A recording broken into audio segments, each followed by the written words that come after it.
नमस्कार दोस्तों, मैं सौरभ एडुगाता में आप सबका स्वागत करता हूं। और आज हम लोग सोशल स्टडीज़, सोशल साइंस या एसएसटी के बारे में डिस्कस करने वाले हैं। ये वीडियो क्लास 9th और क्लास 10th के बच्चों के लिए और ये वीडियो महाराष्ट्र स्टेट बोर्ड और सीबीएसई बोर्ड के बच्चों के लिए रहने वाला है। आज के वीडियो में हम लोग एसएसटी यानी कि सोशल स्टडीज़ के बारे में बात इसीलिए कर रहे हैं क्योंकि इस सब्जेक्ट के प्रति काफ़ी बच्चों को काफ़ी नए नए तरह के प्रॉब्लम्स या फिर काफ़ी पुराने तरह के प्रॉब्लम जो है वो बच्चे फेस कर रहे होते हैं। कुछ बच्चों का कहना है कि एसएसटी बहुत लेंदी है, बहुत ज़्यादा डिफिकल्ट है, पढ़ने में बहुत बोर होता है, नींद आती है पढ़ते समय, इतने सारे आंसर्स है, कैसे लर्न करें, ठीक है, इतने सारे चैप्टर्स को कैसे पढ़े, थोड़े टाइम में कैसा पढ़ना चाहिए एसएसटी को अभी से पढ़ना चाहिए या एंड में पढ़ना चाहिए, अगर एंड में पढ़ना है तो कैसा पढ़ना है, अभी पढ़ना है तो कैसे पढ़ना है। ये सारे क्वेश्चंस बच्चों के मन में अभी से आ रहे होते हैं जब वो प्रिपरेशन कर रहे हैं, वो जब 9th क्लास में है या जब वो अपने 10th क्लास में है, ठीक है। अब ये सारे क्वेश्चंस के डायरेक्टली आंसर्स मैं इस वीडियो में नहीं देने वाला हूँ, बट इस वीडियो का जो समरी, जो ओवरव्यू रहने वाला है, उसके मदद से आप खुद ही इन प्रॉब्लम्स का आंसर जो है वो डिकोड कर लोगे।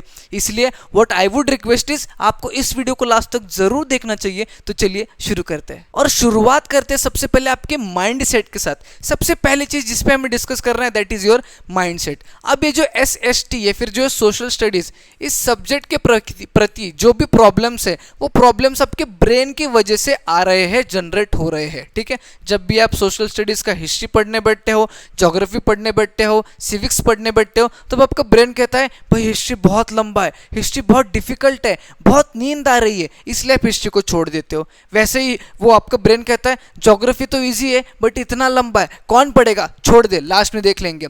तो इस प्रकार से आपका माइंड सेट इस सब्जेक्ट को एक्सेप्ट नहीं कर रहा है, आपका माइंड इस सब्जेक्ट को एक्सेप्ट नहीं कर रहा है, ठीक है। इसीलिए सबसे पहले चीज जो आपको सुधारनी है, जो आपको बदलनी है, that is your mind set. That is your mind set प्रति, इस सब्जेक्ट के प्रति आपका माइंडसेट आपको चेंज करना है। आपको ये कहना है कि ये सब्जेक्ट बहुत ही ज़्यादा इजी है, ठीक है, बहुत ही ज़्यादा मज़ेदार है, ठीक है, बहुत मज़ा आने वाला है पढ़ते समय, और इस सब्जेक्ट में मैं पूरा फुल स्कोर कर पाऊंगा या कर पाऊंगी और करने वाला हूँ या करने वाली हूँ। ये जो पॉजिटिव एटीट्यूड, ये जो पॉजिटिव चीज़ है, इजी है, मज़ेदार है, फुल मार्क्स स्कोर कर पाऊंगा या कर पाऊंगी, ये सारे चीज़ें आपको आपके ब्रेन में पहले फीड करना पड़ेगा इस सब्जेक्ट के प्रति।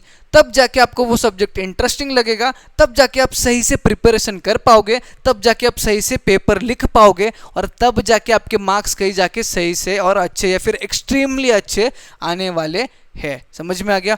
अभी अगर आप सोचोगे कि बहुत बोरिंग सब्जेक्ट है, अभी नहीं पढ़ूंगा, नहीं पढ़ूंगी, लास्ट में देखेंगे, तो लास्ट में 100% स्टूडेंट्स जो है उसमें से सब 100% अगर लास्ट में प्रिपरेशन करेंगे तो कुछ 10-20% बच्चे ही उस प्रिपरेशन को सक्सेसफुली कर पाते हैं और अच्छे मार्क्स ले पाते हैं। बाकी के 80% बच्चे गंदे ही मार्क्स आने वाले या फिर ठीक ठाक मार्क्स ही आने वाले। इसलिए सबसे पहले चीज़ आपको आपका माइंडसेट चेंज करना पड़ेगा इस सब्जेक्ट के प्रति। दूसरी चीज़ जिसके बारे में हमें बात करना है that is combination of chapters. अब ये चीज़ आपको काफ़ी लोगों ने बताया होगा, आपके टीचर्स ने भी बताया होगा। अब जब एसएसटी आप पढ़ रहे होते हो, आपके पास हिस्ट्री है, आपके पास सिविक्स है, आपके पास इकोनॉमिक्स है, आपके पास ज्योग्राफी है। हालांकि state board, Maharashtra state board के पास हिस्ट्री, पॉलिटिकल साइंस, ज्योग्राफी है, बट सीबीएसई बोर्ड के पास हिस्ट्री है, पॉलिटिकल साइंस यानी कि सिविक्स है, ज्योग्राफी है, इकोनॉमिक्स है। अब जब आप चैप्टर्स को देखोगे, हर एक सब्जेक्ट में, हिस्ट्री में कई चैप्टर्स होते हैं, ज्योग्राफी में कई चैप्टर्स होते हैं, सिविक्स में कई चैप्टर्स होते हैं, ठीक है। अब इतने सारे चैप्टर्स को कैसे पढ़े, यही सबसे पहले आपका डाउट होता है। और एट ए टाइम सारे चैप्टर्स को रैंडमली उठा के या फिर सीरीज में नहीं पढ़ना चाहिए, ठीक है। तब आपको बोर लगने वाला है, तब आपको डिफिकल्ट लगने वाला है। आपको भी अपना पढ़ने का जो मेथड है, तरीका है, उसको चेंज करना पड़ेगा। तो आपको कॉम्बिनेशन ऑफ चैप्टर्स में पढ़ना है। For example total history, geography, economics, civics, सारे total chapter for example consider कीजिए 20 चैप्टर्स है, ठीक है। तो उन 20 चैप्टर्स को आपको डिवाइड करना है 2 कैटेगरीज में या 3 कैटेगरीज में, ठीक है। अगर आप 2 कैटेगरीज में डिवाइड कर रहे हो, जैसे कि कुछ चैप्टर्स इजी है तो कुछ चैप्टर्स डिफिकल्ट है, ठीक है। कुछ बच्चे इन 2 कैटेगरीज में चैप्टर्स को डिवाइड करेंगे। कुछ बच्चे चैप्टर्स को इजी वाला चैप्टर, ठीक है, मॉडरेट यानी कि ठीक ठाक वाला चैप्टर, और लास्ट में कठिन यानी कि डिफिकल्ट वाला चैप्टर, इन 3 कैटेगरीज में जो है वो डिवाइड करेंगे। So what you have to do is, आपको इन चैप्टर्स का कॉम्बिनेशन बनाना है पढ़ते समय। अगर आप मतलब इन 2 कैटेगरीज में डिवाइड कर रहे हो तो इजी चैप्टर एक उठाना है, डिफिकल्ट चैप्टर एक उठाना है। आप 3 कैटेगरीज में डिवाइड कर रहे हो, तो इजी चैप्टर एक उठाओ, मॉडरेट चैप्टर एक उठाओ और डिफिकल्ट चैप्टर एक उठाओ। और मजे की बात यह है कि जब आप इन कॉम्बिनेशंस में पढ़ोगे तो सबसे पहला आपको डिफिकल्ट चैप्टर पढ़ना है, या फिर आप इस कॉम्बिनेशन में भी पढ़ोगे तो सबसे पहला डिफिकल्ट पढ़ना है, उसके बाद मॉडरेट पढ़ना है, उसके बाद इजी पढ़ना है। इसका रीजन मैं भी आपको बताता हूं। अगर आप इस तरीके से पढ़ रहे हो और समझो सबसे पहले आप इजी पढ़ लेते हो, तो इजी पढ़ने के बाद डिफिकल्ट पढ़ने का मन नहीं करता। डिफिकल्ट पढ़ोगे तो आपका माइंडसेट आपको बोलेगा भाई बोर है, मत कर, रहने दे, जो किया है उसको अच्छे से कर, हो जाएगा। नहीं, बट आपका टारगेट क्या है? एसएसटी में फुल स्कोर करना। फुल स्कोर करना है तो सारा सब कुछ अप टू डेट आपको पढ़ना पड़ेगा, 100% पढ़ना पड़ेगा, इसीलिए सारे टॉपिक्स को पढ़ना जरूरी है। अब आप डिफिकल्ट चैप्टर्स को पहले खत्म करते हो, नो डाउट डिफिकल्ट चैप्टर्स खत्म करने में आपको थोड़ा सा वॉड्यू से कठिन होने वाला है, बहुत सारे कठिनाई आने वाली है कंप्लीट करने के लिए, बहुत सारे प्रॉब्लम्स आएंगे। बट जब आप डिफिकल्ट चैप्टर को खत्म करोगे तो उसके बाद आपका जो कंपटीशन है वो बहुत इजी रहने वाला है। आपका माइंड बोलेगा अब तो क्या इजी चैप्टर्स बचे, इसको भी फटाक से कंप्लीट कर देते हैं और सारे के सारे चैप्टर्स आपके खत्म हो जाएंगे। On the other hand side, अगर आप इस तरह से कैटेगराइज करते हो तो सबसे पहले अगर आप डिफिकल्ट चैप्टर्स को ओमिट कर लेते हो तो आपका ब्रेन बोलेगा ठीक है भाई, एक सबसे जो इंपॉर्टेंट था वो हट गया, दैट इज डिफिकल्ट चैप्टर। अब अपने पास मॉडरेट और इजी है, तब आपके ब्रेन को बोलना है कि अब हम लोग मॉडरेट चैप्टर्स को खत्म करेंगे। और जिस टाइम पे आप मॉडरेट चैप्टर को खत्म करोगे आपका ब्रेन बोलेगा अब तो प्रिपरेशन खत्म ही हो चुका है लगभग। वाई? बिकॉज कुछ चैप्टर्स बचे जो कि बहुत इजी है और जिसको मैं बहुत अच्छे से कर पाऊंगा या कर पाऊंगी। इसलिए जब भी सोशल स्टडीज को पढ़ोगे, जब भी चैप्टर्स को पढ़ोगे, इन कॉम्बिनेशंस में पढ़िएगा, आपकी प्रिपरेशन बहुत बढ़िया रहने वाली है, आपको बहुत अच्छा फील होने वाला है, ये सब्जेक्ट भी बहुत ईजी फील होने वाला है। अगली चीज जो हम लोग बात करें दैट इज ऑन मुश्किल चैप्टर्स, यानी कि डिफिकल्ट चैप्टर्स। अब ये सारी चीजें करते समय भी कुछ चैप्टर्स ऐसे होते हैं जो डिफिकल्ट होते ही होते हैं, जो मुश्किल होते ही होते हैं, जिनको पढ़ने का मन नहीं करता, जिनको पढ़ते समय नींद आती है। तब उन चैप्टर्स को कैसा निपटा जाए, ठीक है, अब मैं बताता हूँ। फॉर एग्जाम्पल हिस्ट्री ही पकड़ लो, ठीक है, हिस्ट्री का कोई एक चैप्टर है, कोई भी एक रैंडम चैप्टर पकड़ लो, स्टेट बोर्ड का पकड़ लो या सीबीएसई बोर्ड का पकड़ लो। अब वो एक जो चैप्टर है वो बहुत डिफिकल्ट है, कहीं से भी पढ़ना स्टार्ट करते हो आपको समझ में नहीं आता है, नींद आता है वगैरह वगैरह। Now what you guys has to do is इस चैप्टर को डिवाइड करो, ब्रेक करो, ठीक है। अगर बहुत ज़्यादा डिफिकल्ट है तो ज़्यादा ब्रेक करो, मतलब ज़्यादा पार्ट्स में ब्रेक करो। अगर ठीक ठाक डिफिकल्ट है तो कम पार्ट्स में ब्रेक करो, ठीक है। फॉर एग्जाम्पल आप इसको 5 पार्ट्स में ब्रेक करते हो, एक चैप्टर को 5 पार्ट्स में ब्रेक करते हो, ठीक है। ओवरऑल चैप्टर तो डिफिकल्ट है ही है, बट इन 5 पार्ट्स में से समझो सेकंड वाला पार्ट, थर्ड वाला पार्ट एंड फोर्थ वाला पार्ट बहुत ज़्यादा डिफिकल्ट है, और उसके बाद बचे हुए ये फर्स्ट और ये जो फिफ्थ है ये इजी है, ठीक है। अब आपके मूड के हिसाब से what you have to do is सबसे पहले तो आप सेकंड थर्ड फोर्थ कंप्लीट कर सकते हो। Why? Because it is most difficult topics, इनको कंप्लीट कर लेते हो तो 2 इजी टॉपिक्स को आप कर सकते हो आसानी से, ये भी कर सकते हो। या फिर आप फर्स्ट और फिफ्थ टॉपिक को अगर पहले कंप्लीट कर लेते हो तो आपको एक पॉजिटिव एनर्जी अंदर आएगी कि मैंने इस डिफिकल्ट चैप्टर के 2 पहलू 2 पार्ट को तो कंप्लीट कर लिया है, अब बचे हुए 3 पार्ट को भी मैं ऐसे ही कर लूंगा जिस तरह से मैंने फर्स्ट एंड फिफ्थ पार्ट किया है। आप इस तरह से भी कर सकते हो, बट जितने भी डिफिकल्ट चैप्टर्स है ब्रेक कर दो उनको, ठीक है। ब्रेक करके पढ़ो। सबसे पहले हम लोग पढ़ेंगे फर्स्ट पार्ट को पूरा डिटेल में पढ़ने के बाद हम लोग जाएंगे फिफ्थ पार्ट पे। फिफ्थ पार्ट को पूरा डिटेल पढ़ने के बाद हम लोग अब सोचेंगे सेकंड पार्ट, थर्ड पार्ट और फोर्थ पार्ट के बारे में। और जिन तरीके से मैंने इन 2 पार्ट्स को पढ़े हैं उसी तरीके से सेकंड को भी पढ़ूंगा, थर्ड को भी पढ़ूंगा, फोर्थ को भी पढ़ूंगा, और इस तरीके से ये हिस्ट्री का डिफिकल्ट चैप्टर पूरा मेरा खत्म हो जाएगा। मैंने मतलब अच्छे से प्रिपेयर कर लूंगा। इस तरह से आपको सोचना है अगर आपका पल्ला डिफिकल्ट चैप्टर से पड़ता है, ठीक है। वैसे तो डिफिकल्ट कोई होता नहीं है, उसको समझते हो तो सारे चैप्टर्स इजी लगेंगे, बट तब भी किसी स्टूडेंट को लगता है तो ये चीज़, ये फॉर्मूला आप अप्लाई करिए, ज़रूर बढ़िया करने वाले हो अपनी प्रिपरेशन। अगली चीज अगर हम लोग बात करें that is on repeated topics and non repeated topics. Now this subject which is social studies, इसमें आपको रिपीटेड टॉपिक्स और नॉन रिपीटेड टॉपिक्स दिखने वाले हैं आपके क्वेश्चन पेपर में, जहां पर आपके रिपीटेड टॉपिक्स की जो है वो ज़्यादा मात्रा होने वाली है, नॉन रिपीटेड टॉपिक्स की कम मात्रा होने वाली है, ठीक है। अगर मैं बात करूं रिपीटेड और नॉन रिपीटेड टॉपिक्स की, तो रिपीटेड टॉपिक्स आपके मेजॉरिटी में रहने वाले हैं, ज़्यादा मात्रा में रहने वाले हैं, और अगर मैं उसका एस्टिमेट निकालूँ तो 80% होगा and on the other hand side अगर मैं नॉन रिपीटेड टॉपिक्स की बात करूँ, किसकी बात करूँ, अगर मैं नॉन रिपीटेड टॉपिक्स की अगर मैं बात करूँ तो आपका 20% 20% जो है वो नॉन रिपीटेड या फिर नए टॉपिक्स आपको आने वाले हैं। कोई भी साल का एसएसटी का पेपर, सोशल स्टडीज़ का पेपर या फिर सोशल साइंस का पेपर आप उठा के देख लो, what you will get is repeated topics 80%, non repeated topics 20%। अब ये repeated topics non repeated topics क्यों कहा है मैंने, वाई, बिकॉज पहले के टाइम में, आज से 5-6 साल पहले जब एसएसटी का पेपर सेट हुआ करता था, ये रिपीटेड टॉपिक्स में रिपीटेड क्वेश्चंस ही पूछे जाते थे। जो पिछले साल क्वेश्चन पूछा है वही क्वेश्चन एज इट इज उठा के पूछा करते थे। बट अभी पेपर पैटर्न, पेपर सेट करने का तरीका चेंज हुआ है, सीबीएसई बोर्ड में भी, महाराष्ट्र स्टेट बोर्ड में भी। अब वो क्या करेंगे, आपके टॉपिक्स को रिपीट करेंगे, आपका आंसर उनको सेम एक्सपेक्टेड है बट क्वेश्चन वो अलग फॉर्मेट में आपको पूछने वाले हैं। तो जो रिपीटेड टॉपिक्स है उनके क्वेश्चंस को मत पढ़ना, टॉपिक्स को ढंग से पढ़ना। वाई, बिकॉज बच्चों को क्या लगता है, ये क्वेश्चन 2 बार पूछा है तो यही क्वेश्चन को पढ़ता हूँ, इसके आंसर को पढ़ लेता हूँ, इसके आंसर को लर्न कर लेता हूँ। हालांकि मैं आंसर को लर्न करना प्रमोट नहीं कर रहा हूँ, बट बच्चे ये करते हैं और वही आंसर का क्वेश्चन जो है वो अलग फ्रेम करके जब पूछा जाता है तो बच्चे ब्लैंक हो जाते हैं। इसीलिए रिपीटेड टॉपिक्स पे आपको ज़्यादा ध्यान देना है। नॉन रिपीटेड टॉपिक्स की तो तैयारी आप कर लोगे, कैसे करोगे मैं आगे बताता हूँ। रिपीटेड टॉपिक्स कहाँ से ढूंढेंगे, एक ही चीज़ है जहाँ से आप लगा सकते हो estimate, that is PYQs, previous year questions, previous year question papers देखो, उनमें से क्वेश्चंस देखो, वो क्वेश्चन कौन से टॉपिक से उठाया है, उन टॉपिक्स को छांटो और फिर आपका जो मैप है, जो टाइमलाइन है वो बनाओ जिसमें आपके रिपीटेड टॉपिक्स दिखेंगे 80%, नॉन रिपीटेड 20। फोकस यहाँ पे ज़्यादा करो। इसकी प्रिपरेशन कैसे करेंगे आगे मैं बताता हूँ। अगर मैं बात करूँ सबसे पहले सब्जेक्ट की, हिस्ट्री, जो कि डिफिकल्ट है according to you, not according to me, but अगर हिस्ट्री की बात करें तो हिस्ट्री का एक ही फॉर्मूला है। क्या फॉर्मूला है, कहानी बनाओ, प्लॉट करो। This is all about history.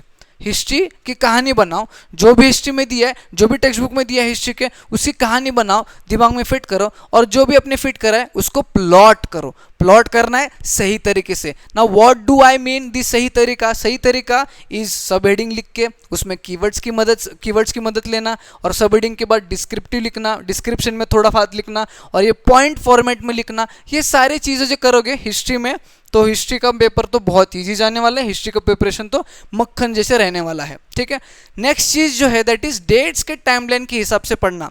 अब हिस्ट्री में डेट्स दिए होते हैं, जैसे कि फॉर एग्जांपल ABC डेट पे ये चीज़ हुई है, CDE डेट पे ये चीज़ हुई थी, XYZ डेट पे ये चीज़ हुई थी। अब ये जो डेट्स है इन डेट्स के हिसाब से पढ़ना स्टार्ट करिए, इनका टाइमलाइन बनाइए कि पहले ये डेट पे ये हुआ, ये डेट पे ये हुआ, ये डेट पे ये हुआ। जब इस टाइमलाइन के अकॉर्डिंगली, जब इस तरीके से जब आप पढ़ोगे तो हिस्ट्री के काफ़ी टॉपिक्स, काफ़ी चैप्टर्स आपके दिमाग में जो है वो मेमोराइज हो जाएंगे। मतलब आप उनको आसानी से मेमोराइज कर पाओगे।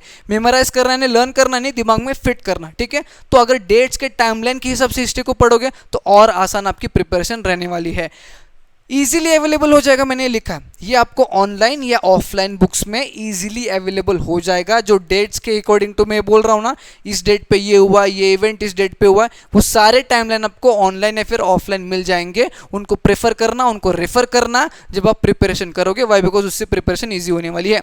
नेक्स्ट चीज़, चैप्टर को समझना प्लस टेक्स्ट बुक रीडिंग। अब यहाँ पे मैंने बोला कहानी बनाओ। ठीक है, कहानी बनाने के लिए चैप्टर्स को समझना ज़रूरी है, सही बात है नहीं? कहानी बनाने के लिए, एज अ स्टोरी समझने के लिए आपको चैप्टर को समझना ज़रूरी है। ठीक है, नेक्स्ट इज मैंने बोला प्लॉट करो। प्लॉट करने के लिए टेक्स्ट बुक रीडिंग ज़रूरी है। कैसे? मैंने प्लॉट करते समय आपको बोला कि कीवर्ड्स की मदद लो। अब कीवर्ड्स आपको टेक्स्ट बुक में ही मिलेंगे। अगर एक टॉपिक भी है, वो टॉपिक अगर आपको समझ में भी आता है, आपके दिमाग में फिट भी है, आप उसको लिख भी पा रहे हो, बट आपको कीवर्ड्स ही अगर नहीं पता है लिखते समय, तो उस पर्टिकुलर क्वेश्चन में, उस पर्टिकुलर क्वेश्चन के आंसर में जो भी आप लिख रहे हो, ये एक्सपेक्ट मत करना कि पूरे मार्क्स मिलने वाले। वाई बिकॉज आपने कीवर्ड्स की मदद नहीं ली है। कीवर्ड्स की मदद आप तभी ले सकते हो अगर आपने टेक्स्ट बुक को पढ़ा है। टेक्स्ट बुक को पढ़ना इज मैंडेटरी, भूलना ही नहीं है। पूरा चैप्टर अगर समझ में भी आ गया है वीडियो लेक्चर देखने के बाद, तब भी आपको चैप्टर का मतलब टेक्स्ट बुक जो है चैप्टर में उसको पढ़ना जरूरी है, बिकॉज जो कीवर्ड्स की मदद आप लेने वाले हैं वो कीवर्ड्स टेक्स्ट बुक में दिए हैं। नेक्स्ट चीज, PYQs की प्रैक्टिस। हिस्ट्री है, PYQs की प्रैक्टिस करना ज़रूरी है। रिपीटेड टॉपिक्स जो मैंने आपके पहले वाले स्लाइड में बताया था, उन रिपीटेड टॉपिक्स यहाँ पे ज़्यादा उसका इंपॉर्टेंस है, तो PYQs को रेफर करो, बहुत इजी होने वाला है आपका हिस्ट्री का प्रिपरेशन। अगर मैं सिविक्स की बात करूं तो सिविक्स का प्रिपरेशन बहुत इजी रहने वाला है। जो मैं एक्सप्लेन कर रहा हूं वो बहुत इजी सिंपल है। Civics is all about actual facts, जिसमें आपके पॉलिटिक्स, गवर्नमेंट, डेमोक्रेसी, रूल्स वगैरह वगैरह रहने वाले हैं। अब ये सारे चीज़ों को अगर पार करना है, इन सारे चीज़ों को अगर पार करना है तो इन टॉपिक्स को, इन फैक्ट्स को जानना पड़ेगा, इनको समझना पड़ेगा और इनको लिख कर प्रैक्टिस करना पड़ेगा।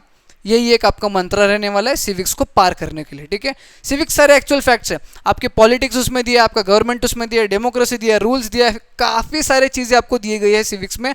उन सारी चीज़ों को सबसे पहले जानना ज़रूरी है, ठीक है। You need to know them. उसके बाद समझना ज़रूरी है, क्यों किया है, कब किया है, कैसे किया है। उसके बाद जो भी आपने समझा है उसको लिख कर प्रैक्टिस करना, तभी सिविक्स परफेक्ट बनेगा। बस पढ़ना समझना is not about preparation in necessity. लिखना इज़ वेरी इंपॉर्टेंट, लिखना इज़ वेरी मैंडेटरी, समझ में आ रहा है। लिख कर प्रैक्टिस करना इज़ वेरी इंपॉर्टेंट। अगर मैं बात करूँ ज्योग्राफी की, तो ज्योग्राफी कुछ बच्चों के लिए बोरिंग रहने वाला है, कुछ बच्चों के लिए इंटरेस्टिंग रहने वाला है। वाई बिकॉज कुछ बच्चों को बोरिंग इसलिए रहेगा, वाई बिकॉज उनको पता है कि ज्योग्राफी वैसे तो है इजी बट बहुत ज़्यादा लेंथी है, इतनी चीज़ बताने के लिए इतना बड़ा चैप्टर खींच दिया है, इसलिए बहुत बोर हो रहा है। कुछ बच्चों के लिए इंटरेस्टिंग इसलिए होगा, वाई बिकॉज वो उस सब्जेक्ट को जो है वो हिस्ट्री से कंपेयर करते हैं। भाई साहब हिस्ट्री से तो बेटर है, हिस्ट्री तो समझ में भी नहीं आ रहा था, ये तो समझ में आ रहा है, पढ़ पा रहा हूँ, समझ पा रहा हूँ, लिख पा रहा हूँ, तो ये इंटरेस्टिंग रहने वाला है। कुछ बच्चों के लिए बोरिंग, कुछ बच्चों के लिए इंटरेस्टिंग, वो कुछ भी हुआ आपके हिसाब से। बट ज्योग्राफी को पढ़ना है ना, तो उनके फ्लो चार्ट्स को बनाओ और उनके फ्लो चार्ट्स को पढ़ो, अकॉर्डिंग टू फ्लो चार्ट्स पढ़ो। वाई बिकॉज चैप्टर बहुत बड़ा है, मैं मानता हूँ चैप्टर्स बहुत बड़े हैं, बहुत सारे टॉपिक्स है, सब टॉपिक्स है वगैरह वगैरह। अगर आप उनके फ्लो चार्ट्स बनाते हो और फ्लो चार्ट्स को रेफर करते हुए पढ़ते हो ना, तो आपकी प्रिपरेशन बहुत मज़ेदार रहने वाली है। बच्चों को बोरिंग भी नहीं लगेगा और ज़्यादा इंटरेस्टिंग भी लगना स्टार्ट हो जाएगा। बोरिंग इसलिए नहीं लगेगा क्योंकि 1 से 2 पेज में चैप्टर को समराइज कर लिया है। वाई बिकॉज एक बार आप टेक्स्ट बुक पढ़ोगे ना सिंसियरली, ध्यानपूर्वक बैठ के, तो चैप्टर समझ में आएगा। उसके बाद फ्लो चार्ट सामने रखोगे ना, तो चैप्टर ईजिली मेमोराइज होगा, ईजिली दिमाग में बैठ जाएगा, इसलिए वो बोरिंग नहीं लगने वाला है। सेकंड चीज़ यहाँ पे मैंने कीवर्ड्स बताया है। कीवर्ड्स के लिए text book reading is very important. मैंने हिस्ट्री के और सिविक्स के भी केस में आपको बताया, कीवर्ड्स के लिए टेक्स्ट बुक तो पढ़ना ही पढ़ना है। आपको ये फ्लो चार्ट्स बनाओ और कीवर्ड्स ध्यान में रखो, कीवर्ड्स की मदद से ही आप आंसर्स को लिख पाओगे। नेक्स्ट इस चैप्टर को मैप की मदद से पढ़ो। जी हाँ, जैसे मैंने हिस्ट्री में बताया था कि चैप्टर्स को डेट के टाइमलाइन के हिसाब से पढ़ो, उसी तरीके से ज्योग्राफी में मैप के अकॉर्डिंग आपको चैप्टर्स को पढ़ना है। फॉर एग्जांपल अगर मैं महाराष्ट्र स्टेट बोर्ड के बच्चों की बात करूँ तो उनको इंडिया का और ब्राज़ील का मैप दिया होता है पूरे सिलेबस में। तो इंडिया ब्राज़ील का वाइल्ड लाइफ अगर दिया है तो वाइल्ड लाइफ के अकॉर्डिंग चैप्टर को पढ़ना स्टार्ट करो, ठीक है। यूजुअली हम लोग क्या करते हैं, पहले चैप्टर्स को पढ़ लेते हैं और एग्जाम जब पास में आता है, करीब आता है, तो हम लोग मैप में जो जो दिया है उसको लर्न कर लेते हैं, उसको मेमोराइज कर लेते हैं और पेपर में जाते हैं। बट नहीं, इस बार हम लोग उल्टा करेंगे। इस बार हम लोग अकॉर्डिंग टू मैप्स चैप्टर को पढ़ना स्टार्ट करेंगे। ये एक मतलब ये एक इंटरेस्टिंग मेथड भी होने वाला है प्रिपरेशन का, और आपके मैप भी परफेक्ट होने वाला है साइमल्टेनियसली। तो मैप के अकॉर्डिंग पढ़ना बहुत CBSE board and state board दोनों बोर्ड्स के बच्चों के लिए रहने वाला है। बाकी geography is all about answer formation. मैंने बता, बाकी geography is all about answer formation. Answer form करने के लिए आपको पता है क्या चाहिए, कीवर्ड्स, और कीवर्ड्स के लिए क्या चाहिए, टेक्स्ट बुक रीडिंग। समझ में आ गया आपको। लास्ट चीज हम लोग बात करेंगे इकोनॉमिक्स के बारे में। हालांकि महाराष्ट्र स्टेट बोर्ड को economics as a separate subject नहीं है, हिस्ट्री पॉलिटिकल साइंस है और ज्योग्राफी है, बट CBSE बच्चों के लिए, CBSE के बच्चों के लिए इकोनॉमिक्स है। तो देखो, इकोनॉमिक्स तो सबसे पहले इजी है और इंटरेस्टिंग है। पहला पॉइंट मैंने वही लिखा है, सबसे इजी और इंटरेस्टिंग रहने वाला है। इसकी प्रिपरेशन ज़्यादा आपका दिमाग खाने नहीं वाला है, बहुत कम समय में आप इसको प्रिपेयर कर लोगे। टेक्स्ट बुक पढ़ना मैंडेटरी, और नोट्स पढ़ना, नोट्स जो इजी लैंग्वेज में दिया होगा। वाई बिकॉज जो भी टेक्स्ट बुक में दिया है वो आपके ब्रेन में जाने के लिए एक ऐसी चीज़ को पढ़ना पड़ेगा जिससे आपको समझ में आए। वो कुछ भी हो सकता है, वो शॉर्ट नोट हो सकता है, वो पूरा थ्योरेटिकल नोट्स हो सकता है, वो फ्लो चार्ट्स हो सकता है, वो माइंड मैप हो सकता है, वो कोई और बुक हो सकता है, वो कोई और एक वीडियो लेक्चर हो सकता है। जो भी हो, आपको उसको रिफर करना है चैप्टर को समझने के लिए, और साथ ही साथ टेक्स्ट बुक को छांटते रहना है, टेक्स्ट बुक को पढ़ते रहना है, ठीक है। एक बार आप कर लेते हो तो note down the summary of the chapter in a unique method. अब ये यूनिक मेथड क्या है मैं बताता हूँ, बट सबसे पहले ये समझो कि जो भी आपने समझ लिया है उसका ओवरव्यू या फिर उसका समरी आपको लिखना है इकोनॉमिक्स में, जो बहुत मदद करेगा। और कैसे मदद करेगा अभी मैं आपको बताता हूँ। अब जो यूनिक मेथड है उसको एक्सप्लेन करने के लिए मैंने एक एग्जाम्पल लिया, the chapter is money and credit, ठीक है। जब आप मनी एंड क्रेडिट पढ़ोगे तो what you guys will know कि इतने टॉपिक्स है। Modern forms of money, money as a medium of exchange, formal sources of credit in India, self help groups, ये टॉपिक्स है, ये पता है। अब इनके थ्रू आप समरी बना रहे हो, ठीक है। पहला टॉपिक मैंने पढ़ा मॉडर्न फॉर्म्स ऑफ मनी, क्या है वो टॉपिक में ये मुझे पता है, इसलिए मैंने टॉपिक यहाँ पे उसका ओवरव्यू लिख लिया। अभी जब आप टॉपिक्स लिखोगे ऐसे लाइन में, उसके बाद आपको क्या करना है ना, कुछ टॉपिक्स के सामने स्टार बनाना है। क्या बनाना है? स्टार बनाना है। फॉर एग्जाम्पल फर्स्ट टॉपिक को स्टार बनाया एंड थर्ड टॉपिक को स्टार बनाया।